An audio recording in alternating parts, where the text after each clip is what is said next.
Buenas, ¿qué tal gente? ¿Cómo están? El día de hoy les traigo un nuevo capítulo de Atrapado en el Abismo. Esta historia no me pertenece, créditos a Anila Pérez 90, el link de su perfil e historia estarán en la descripción, sin más que decir que entre la intro y disfruten.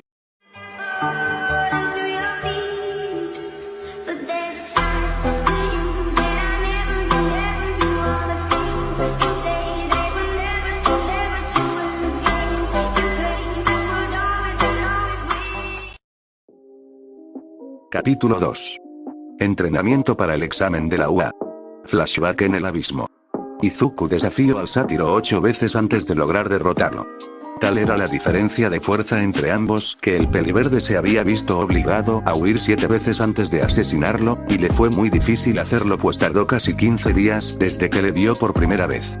Como en fuerza física era muy inferior al hombre cabra, el peliverde estaba obligado a depender de sus estrategias para lograr la tan deseada victoria. No fue nada fácil teniendo en cuenta que Deku había llegado al abismo hace 2 semanas. Izuku no tenía forma de ver cuándo pasaban los días porque no se veía el cielo, así que dependía del reloj para ir calculando el paso de las horas. La estrategia fue fácil a la hora de elaborarla, pero llevarla a cabo consistía en todo un reto.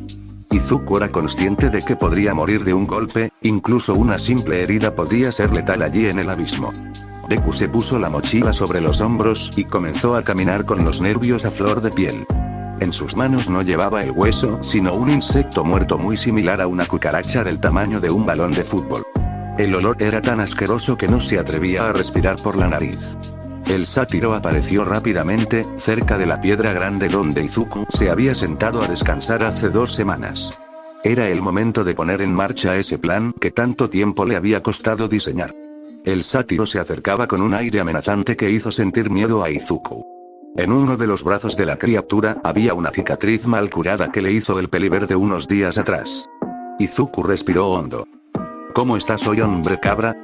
Se burló el peliverde mientras le hacía una peineta descaradamente.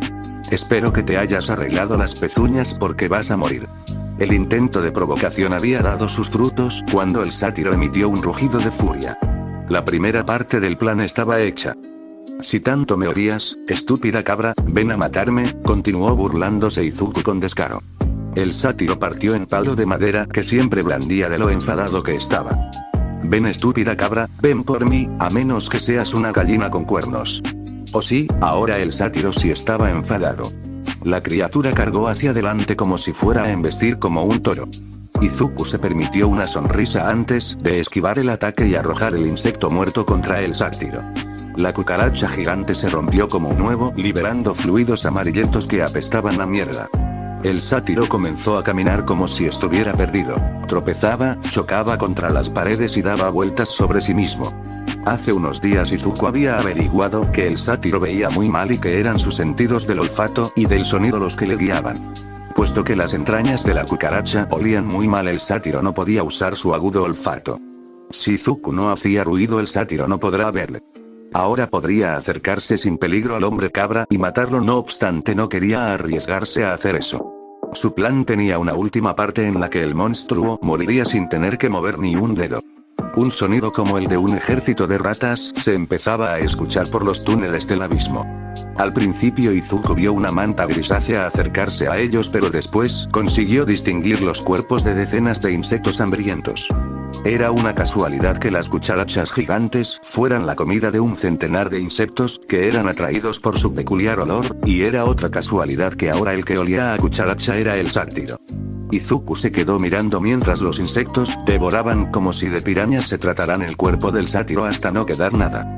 En circunstancias normales Deku vomitaría ante semejante espectáculo, sin embargo tal era el resentimiento que sentía hacia la cabra que solamente desea su muerte.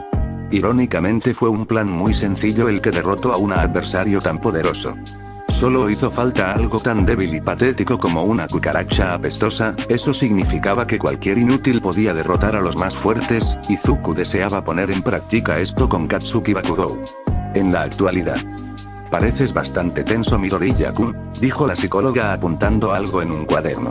Izuku se encontraba en la oficina de la psicóloga que contrató su madre para ayudarlo con cualquier problema mental que fuera ocasionado por el secuestro. Esto a Midoriya no le hacía no pizca de gracia porque se sentía expuesto al revelar sus emociones. Eso era de débiles. Estoy bien, señora Ikari, respondió el peliverde sin modificar su expresión seria. Aquella mujer era muy simpática, pero Izuku no podía evitar sentirse nervioso ante su presencia. Era como si ella quisiera desvelar todos sus secretos, desde los más olvidados hasta los más vergonzosos. El cualquier cosa que digas se quedará con nosotros, que solía decir la psicóloga, no era demasiado creíble para el adolescente. Descubrió hace 2 sesiones que la psicóloga tenía un Kirk que le permitía emanar un gas que, al ser respirado por otras personas, provocaban que se relajasen y tuvieran más facilidad para contar sus problemas. Era como una especie de suero de la verdad, solo que más sutil y menos agresivo. Izuku Midoriya, en consecuencia a esto, tenía que moldear el gas que respiraba constantemente para no verse afectado. Era agotador, pero lo consideraba como un entrenamiento, pues moldear la materia en estado gaseoso era lo que actualmente le costaba más. No pareces nada tranquilo, Midoriya-kun, advirtió ella levantando la mirada. Llevas toda la hora respondiendo de forma ambigua a mis preguntas como si esto no te importase, o como si estuvieras ocultando algo. Sí, es eso, estás guardando algo importante para ti mismo que podría hacerte mucho daño en un futuro. Izuku, con un alto control de sus emociones y gestos, no hizo ni un movimiento al escuchar las deducciones. Él sabía que la señora Ikari no era tonta y podía leer hasta el más mínimo movimiento de Izuku con sus ojos. Ser interrogado por ella era mucho más peligroso que los interrogatorios de la policía. Estoy tranquilo, es solo que, no me gusta recordar lo que me hizo el villano, mintió Izuku tratando de lograr sonar creíble. Él me hizo muchas cosas malas que me hacen tener pesadillas y flashbacks aleatoriamente. Aquello último era verdad en cierto modo, Izuku tenía flashbacks del abismo y los monstruos que habitaban en él, pero no lo consideraban malo. El miedo le hacía fuerte y el dolor le ayudaba a centrarse en una situación peligrosa. Aquello le había salvado la vida en incontables ocasiones. La psicóloga de 30 años, cabello castaño y ojos del mismo tono, apuntó las palabras del peliverde en el cuaderno sin dejar detalles por añadir. Después miró al joven y soltó un profundo suspiro. Si no estás preparado para hablar, entonces no puedo obligarte, Midoriya-kun. Por favor, ven a verme cuando estés listo. Izuku se levantó de la silla y se marchó. La psicóloga soltó otro suspiro y deshizo su expresión cálida en el momento en el que estuvo sola. Sus manos temblaban incontrolablemente y el sudor bañaba su espalda. Aquel adolescente no era normal, había algo en él que inspiraba miedo, algo peligroso a lo que era mejor no acercarse. Ikari, en el fondo, deseó que Izuku nunca volviera a entrar en su oficina. El adolescente peliverde y con pecas no se sintió tranquilo hasta que abandonó la consulta de la psicóloga. Tendría que hablar en algún momento con su madre para decirle que no necesitaba la ayuda profesional y que no continuara gastando el poco dinero que tenían. Caminar por la calle no era ya lo mismo para Deku. Sus instintos vigilaban a cada persona en un rango de 10 metros, cada mirada, movimiento, gesto o acción quedaba registrada inconscientemente en su cerebro. Aquello era algo que aprendió a hacer en el abismo para sobrevivir y que ahora se había convertido en una de sus muchas manías que le hacían parecer un loco. Mientras caminaba notó una multitud de gente reunida que miraba como un héroe de madera. Trataba de derrotar a un villano con la apariencia de una rata con más de 4 metros de altura, solo para que una mujer de 15 metros con un trasero impresionante lograse inmovilizar al criminal muy fácilmente. El Izuku de 12 años habría ido corriendo con su cuaderno a ver el espectáculo, pero ese Izuku ya no existía. Ahora en sus cuadernos había detalles de su propio poder y de los monstruos que había visto en el abismo. Pero eso no decía que a Izuku ya no le gustasen los héroes, todavía le gustaba la heroicidad pero no tanto como antes. El Izuku fanboy de los héroes había sido sustituido por un Izuku paranoico. Izuku no fue a su casa directamente sino que se dirigió a la playa de Dagobah, también conocido como Pedacito de Mierda. Aquel era un lugar perfecto para entrenar pues quedaba poco tiempo para los exámenes de la UA. Estos últimos días habían sido tremendamente aburridos, debido a que Deku tenía que estudiar cada asignatura para aprender lo que debía de haber aprendido durante los 2 años en los que estaba en el abismo. Menos mal que era inteligente porque si no lo habría pasado muy mal. Después de estudiar tenía que entrenar con sus habilidades para no echarse a perder, de ahí que fuera a la playa vertedero.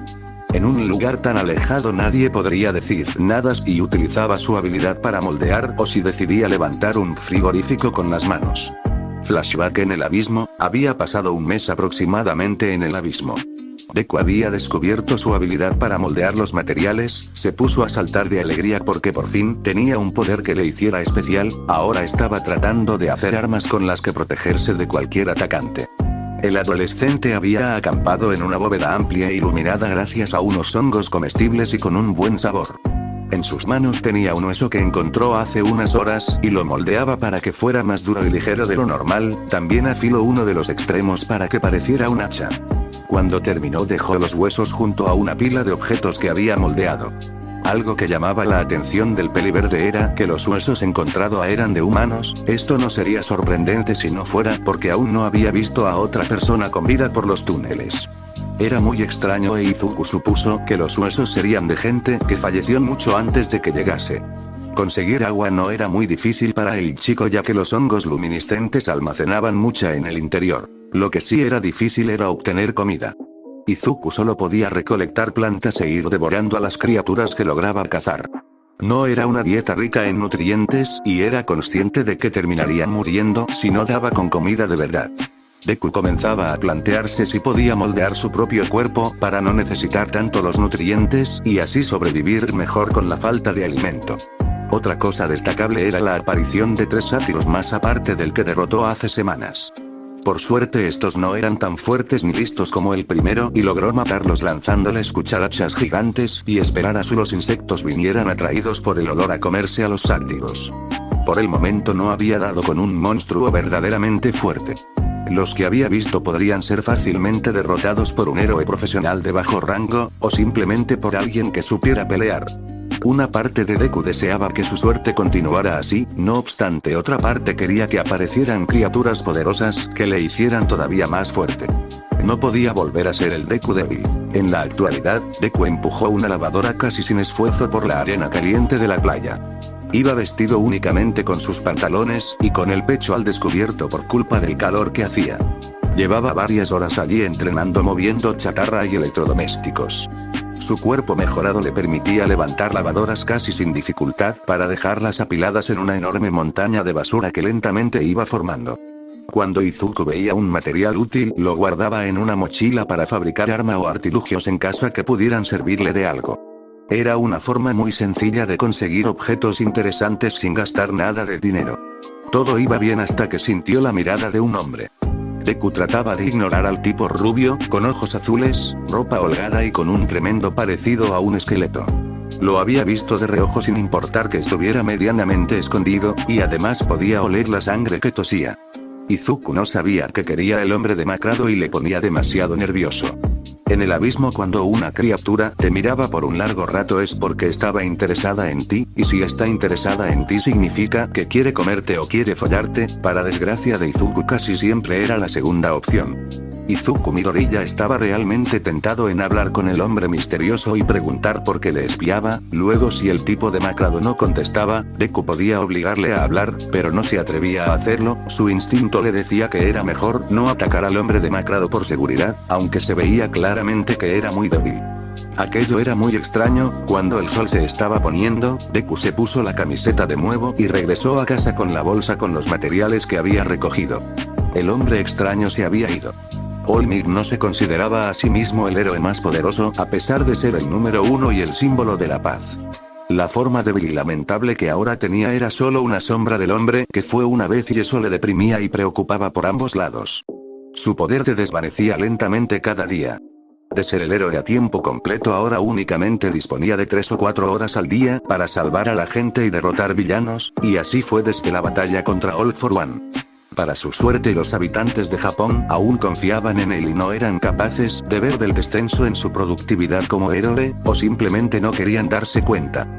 All Might Toshinori Yagi solía pasear todos los días por la playa de Dagobah, el actual vertedero de la sociedad, al mismo tiempo que pensaba en algún candidato para heredar su poder y el manto como número 1.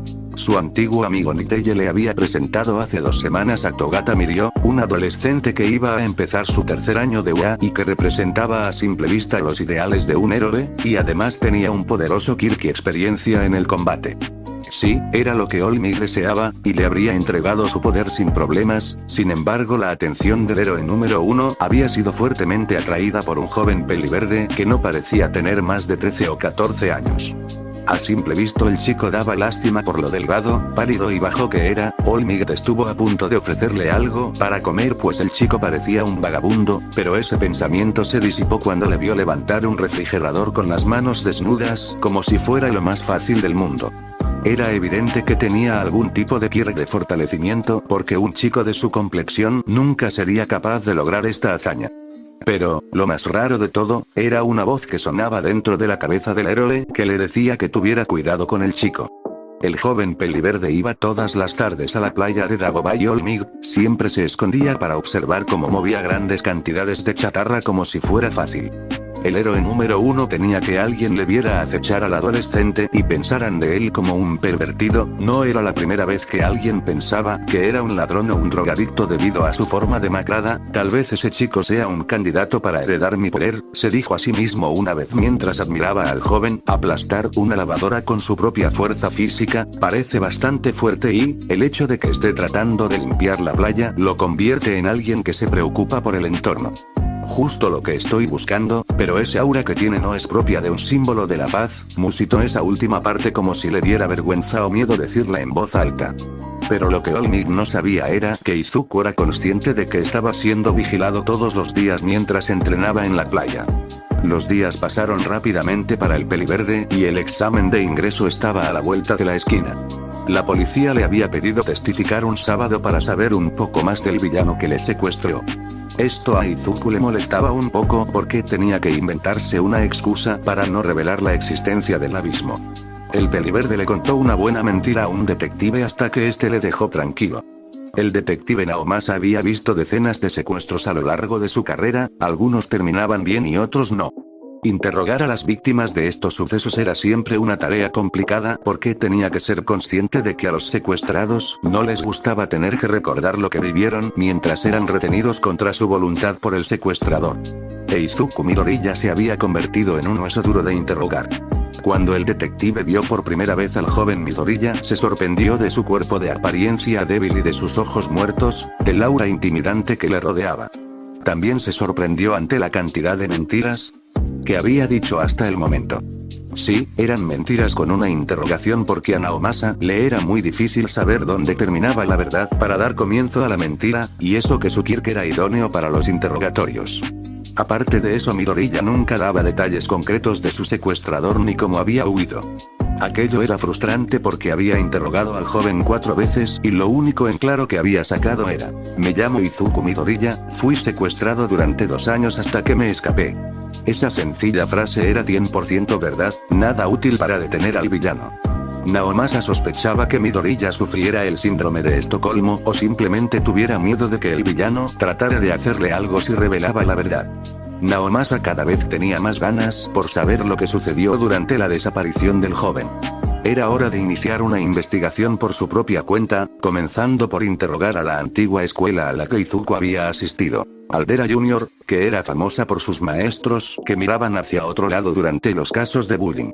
La escuela ya tenía mala fama para que ahora estuviera metida en un caso de secuestro. Esto pintaba a algo más grande de lo que Naomasa se imaginaba. Fin de capítulo.